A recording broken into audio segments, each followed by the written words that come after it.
Good afternoon, everybody. My name is Brett Stalbaum. I'm a teaching professor of visual arts here at UC San Diego in the Department of Visual Arts, and it is my pleasure to welcome you to Qualcomm Institute's IDEAS initiative for digital exploration of arts and sciences. IDEAS provides a public interface, workspaces, and the cutting-edge technology being developed at Qualcomm Institute, all in support of research into interdisciplinary and experimental performances. Today's performance is Sun Eaters by Grace Grothaus. But before I introduce Grace, there are some thank yous and some shout outs to make. There are many people here to acknowledge for their leadership, starting with Qualcomm Institute's director Ramesh Rao, who oversees this tremendous and diverse research enterprise.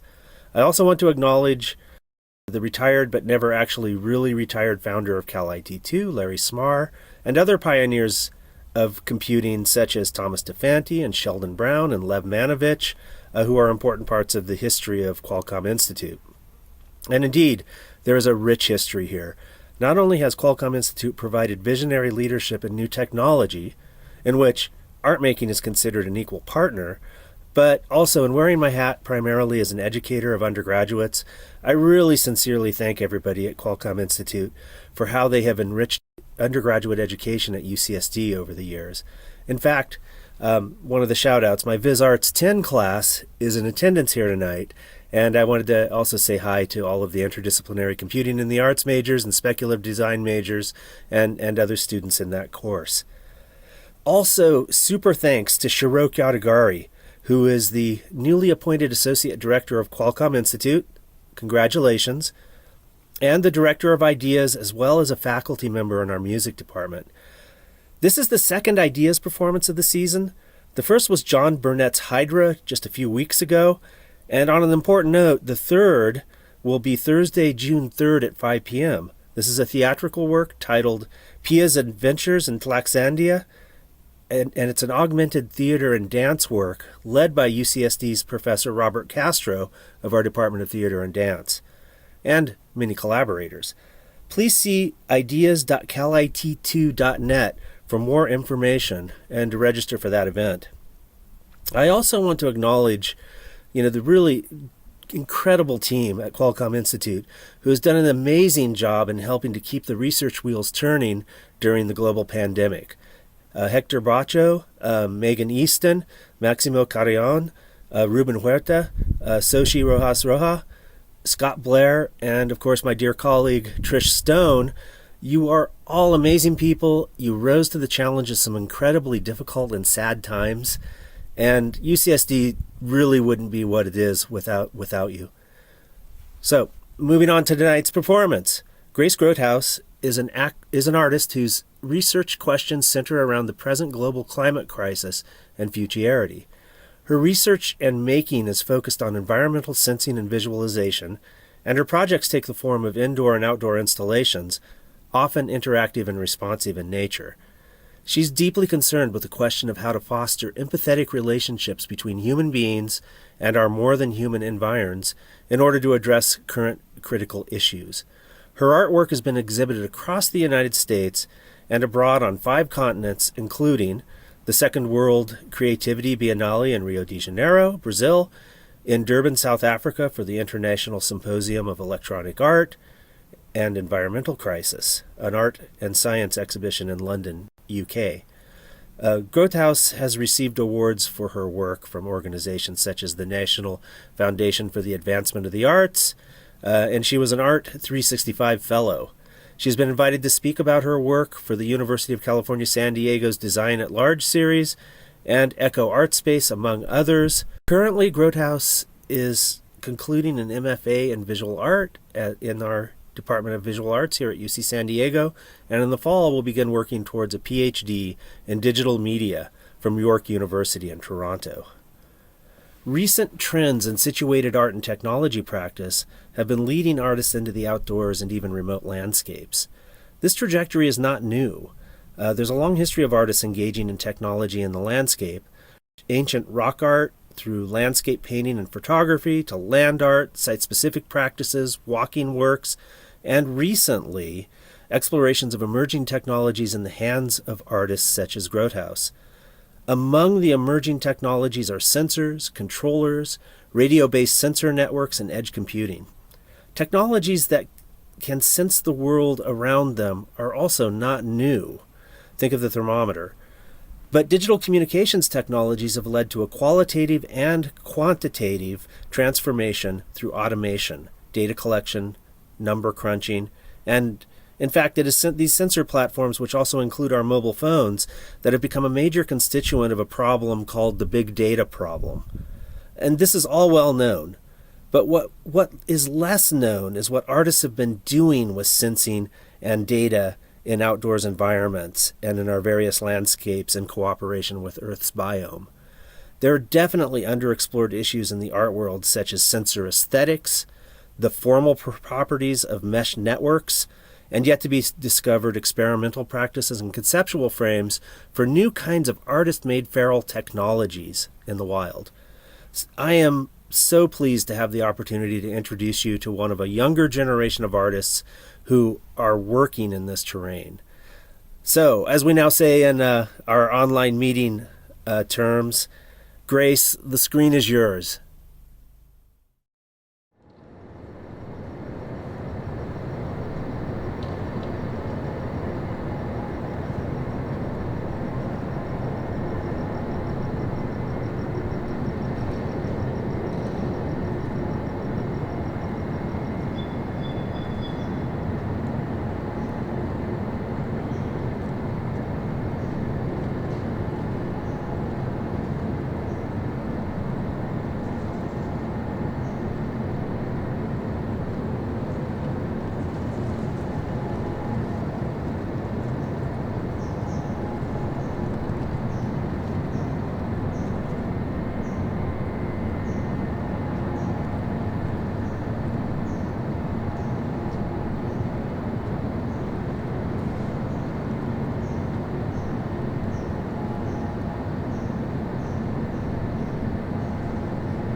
Hi, my name is Grace Grothaus, and I want to talk with you a little bit about Sun Eaters, my installation that's installed right now at Cal IT2 on the UC San Diego campus.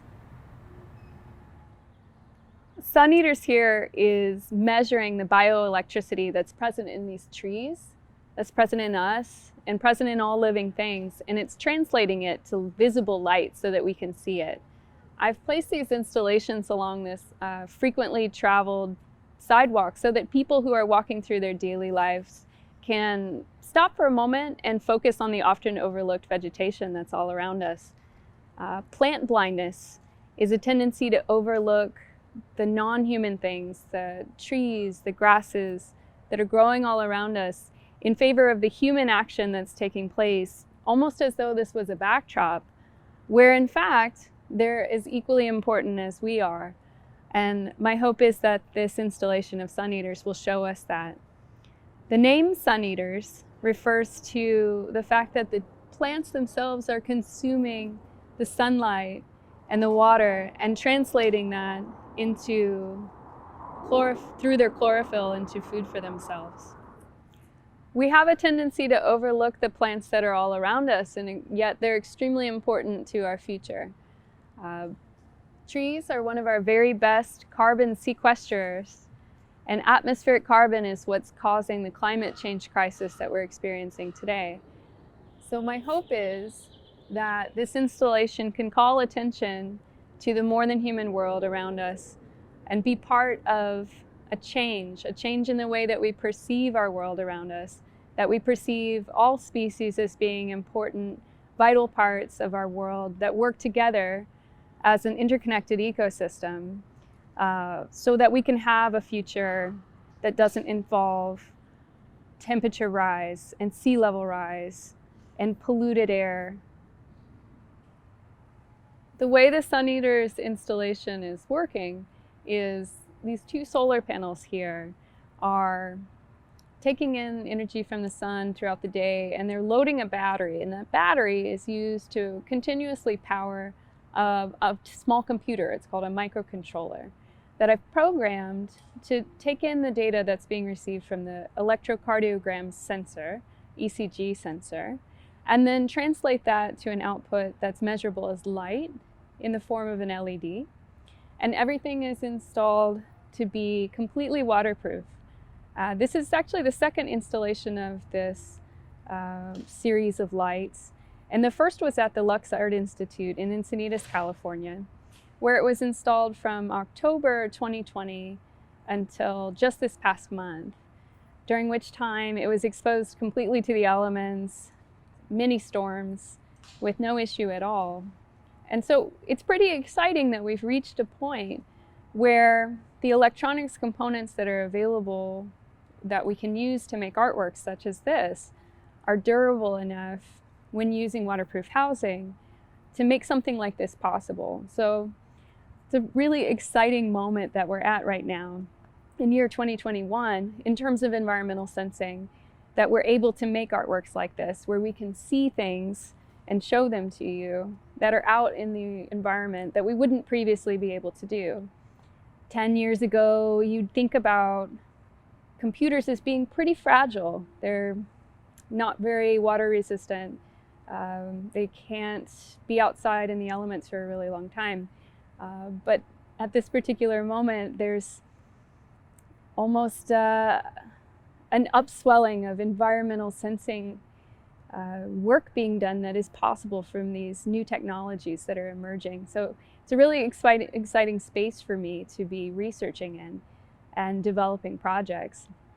On the sciences side of things, we've been looking at remote environmental sensing for some time now. And just recently, in the past several years, this has started to emerge in a big way in the computational arts, in the arts that deal with computation. Computational arts is really the space that I find myself in as an environmentalist that's thinking about climate change, because we wouldn't know about climate change if it weren't for computational measurements. We don't have a sense of how much carbon is in our atmosphere if we don't model that using computational capacities. The history of computing and the history of environmental awareness is actually deeply intertwined. If you look at the 1970s, that is a decade in which computational capacity was just ever increasing year by year. And so was our capacity to understand what was happening in our atmosphere. We have researchers that were taking measurements and taking these and putting them into modeling softwares and predicting what they thought would take place in terms of climate change, particularly atmospheric warming, in the coming decade, the coming 50 years. What's really interesting to take a look at is that almost all of these predictions of where we would be at in terms of increased warming have been extremely accurate. Not every study, but a majority of the studies that were done at that time render what's now happening in year 2020, now 2021, with great accuracy. I'd like to talk now a little bit more about how SunEaters is measuring the bioelectricity in the trees that it's placed on. Here you'll see two electrodes. These pads are just stuck onto the trunk. They're not entering the tree in any way. And what they're doing is just harmlessly measuring the electrical flux inside the tree as it changes. And then that signal is being sent down through the wire into the junction box, the waterproof junction box, where I can translate that signal to the light. What's going on inside the tree is that as digestion takes place in living processes within all living things, this ion flux happens within the cells. And as the ions are fluxing, you can measure that in terms of an electrical charge. And so across the space between the two electrodes, there is a measurement that can be taken in terms of time, point A and point B. And that is what is generating the data source from which this light is shifting. It's interesting to think about the similarities, but also the differences between humans and plants. You know, if we were to place these electrodes on us, we would be measuring our own heartbeat. And a human heartbeat is basically approximately 60 to 90 beats a minute on average. However, for a tree, they don't have cell differentiation in organs in the same manner, but that doesn't mean that they don't have shifts in life processes. They actually function on a diurnal cycle, which means that approximately twice a day, you can think about it in terms of a 12-hour cycle. So the tree is most active at dawn and also at dusk. And right now is dusk, you can see how active the light is in shifting with the energy that's fluxing inside the tree. I recently spent 6 months pretty remotely in the Mata Atlantica forest in South America. And I became really acquainted with the rhythms of the forest there. And I can tell you it's interesting that it seems like just about every species there has that kind of diurnal cycle on a 12-hour cycle. There's bird calls at dawn. There are monkey choruses at dawn. And the same thing at dusk. It just seems that even the trees in the forest, we can't hear them, but through this light we can see that they also are participating in this dawn and dusk diurnal cycle. There's a rhythm to the day, a rhythm to all living things, a rhythm to our own living beings as well. We just tend to be really distanced from that inside cities and with electric lights. But this is a way of being able to connect with that a little and to see it, to be able to see the plant as being part of our world. Humans are always using things like lights to capture attention, right? You can think of stoplights when you're driving around, or even a stop sign that has been outfitted with LED lights because it's an often run stop sign, and so they add LED lights to it so that people will actually stop and pay attention. And so I think of this installation of Sun Eaters in that same way, where I'm trying to arrest your attention and get you to pay attention to the incredible life that's all around us. A recent development that's been happening in my art practice is I'm starting to think about the things that I'm making, my artworks, as tools for helping us to see, kind of educational aids in a way. I'm deeply motivated by trying to communicate climate change, climate futures, through an understanding of the world as it is now and how it's changing really rapidly. And to me, it seems like one of the best ways that I can do that is by developing tools that help you to see it more actively and in a different way. So that's kind of the motivation behind starting to play with these ECG sensors and visualize the bioelectricity of these trees and translate that to light for you to see. Help you to notice the plants that are around us, the important role that they play in the world and sequestering carbon and helping combat the effects of climate change. Some other projects that I'm starting to develop involve also creation of these tools, these aids for being able to see things. I'm starting to think about the invisible toxins that are in our air all around us that are affecting our health. I started researching this in 2019 and seeing that the very small particles of carbon in our air, they're not just creating a warmer climate for us, they're also affecting our health right now. They affect our lungs, our cardiovascular system. They affect children in their development. Perhaps one way that I can reach people in making changes in their life that will lessen the impact of climate change is talking with them about the health impacts that it's having right now. Not in the distant future, not in the near-term future, but today, the health impacts that the carbon in our air are having. So I'm using sensing tools to try and help measure that black carbon in terms of particularly molecule size PM 2.5 and show that to people so that they can see what they're breathing in. This became more serious once the pandemic broke out. We started thinking about, in a way, what we couldn't see because it was affecting us. The pandemic has really impacted the way that we see our world. We think a lot about the invisible microbes that are in the air that we breathe in. But we talk less perhaps about the carbon that's also in our air that's affecting our health. I hope that I can continue making environmental sensing tools that help us to see our world for what it is and hopefully what it can be. This is better than where we're headed if we don't make changes. Some of the inspiration for Sun Eaters was playing around with an ECG sensor and houseplants that I had by my studio, but also looking at work from the 1970s in which musicians were recently working with MIDI, and they would take these measurements of plants and trees, electricity, and they would translate it to music.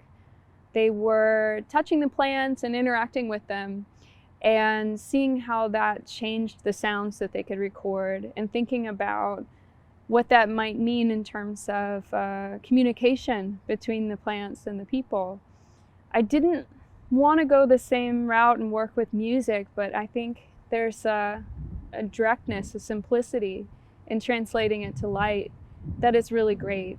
Because electrical impulses, electricity, it comes in waves. It's on the same electromagnetic spectrum as light.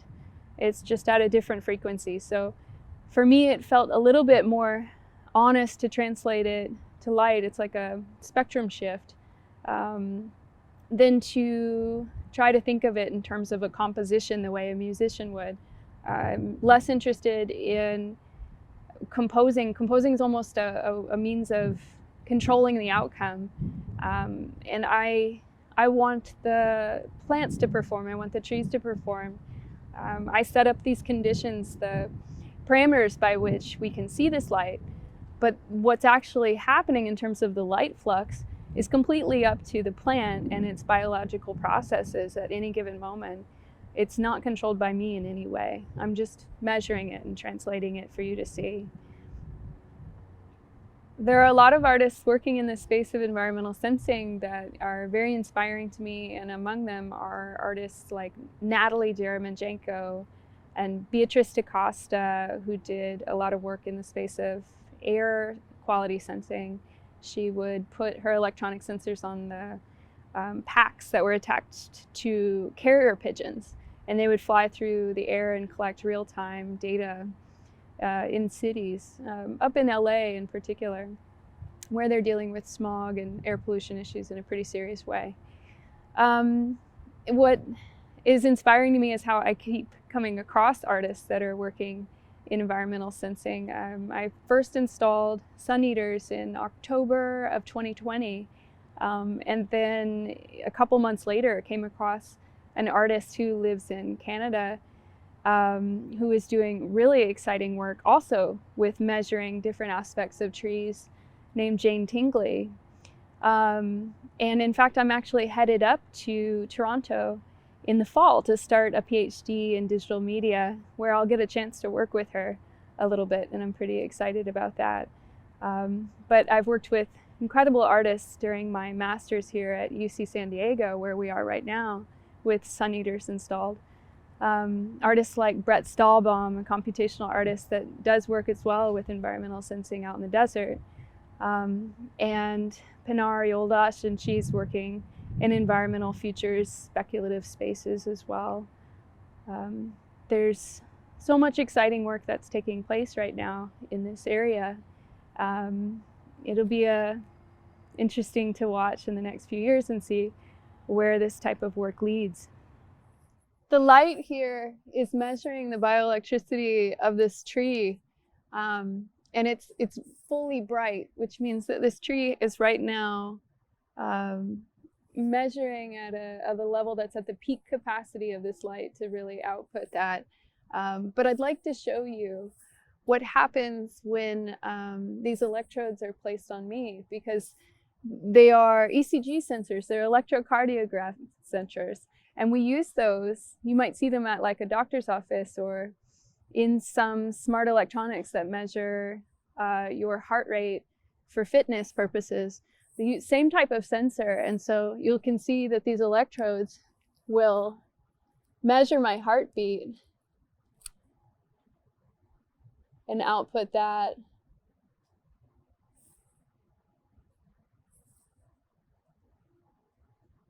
And so you can see that a human heart rate, while it might be much faster than the electrical pulse of a tree or on a much different temporal scale, that there's a lot in common between us. Something I'm really interested in with the way that I've chosen to display the Sun Eaters installations is thinking about interspecies communication. The tree can't speak with us in a way that we can understand it, but what if it had a prosthetic device that was able to act as an aid so that you could see a little bit of what was going on, hear the tree in a way? So I think of these a bit like that, almost not just visualization devices, but curious about the visual analogy even of surveillance.